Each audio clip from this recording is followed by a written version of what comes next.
Welcome to Gavin's Painting Tips number 14. Today I'm going to show you how I clean my brushes. I've been using this Winsor & Newton brush cleaner and restorer, which works really nice and doesn't have a terrible toxic smell.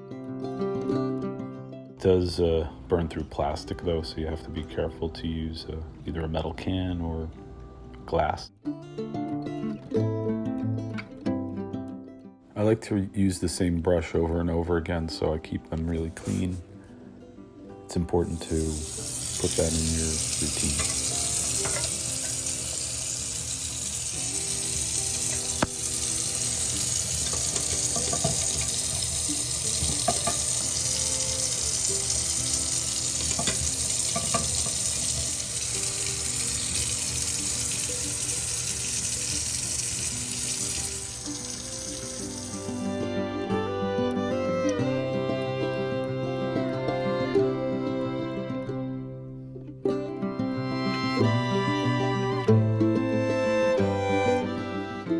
This brush was really caked on, and with a little scrubbing, it's almost like new.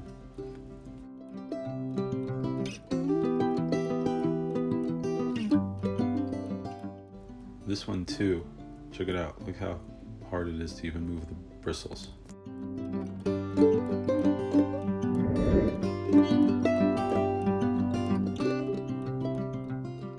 It's important to push up from the ferrule, which is the metal band underneath the bristles, because paint gets trapped in there and dries.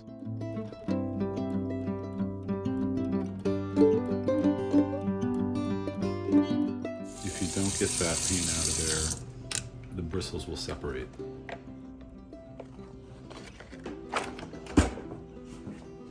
Here's a handy trick for flat brushes only, not rounds.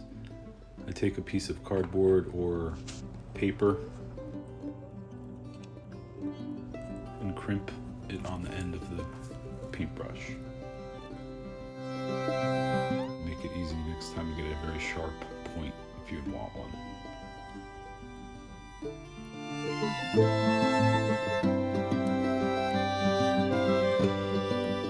If you enjoyed the video, hit like and remember to subscribe. See you next time.